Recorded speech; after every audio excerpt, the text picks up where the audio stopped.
मनसे अध्यक्ष राज ठाकरे हे शिवसेना पक्षप्रमुख उद्धव ठाकरे यांच्या भेटीसाठी मातोश्री येथे दाखल झाले आहे। राज ठाकरे यांनी उद्धव ठाकरे यांना वाढदिवसाच्या शुभेच्छा दिल्या आहेत।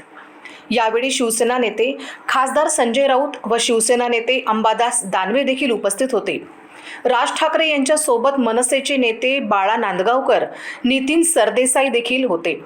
शिवसेना पक्षप्रमुख उद्धव ठाकरे यांचा 65वा वाढदिवस आहे।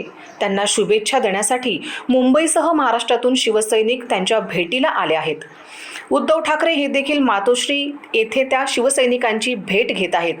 मातोश्री निवासस्थानी खुद्द उद्धव ठाकरे यांना भेटण्याची संधी मिळत असल्याने शिवसैनिकांचा उत्साह शिगेला पोहोचला आहे।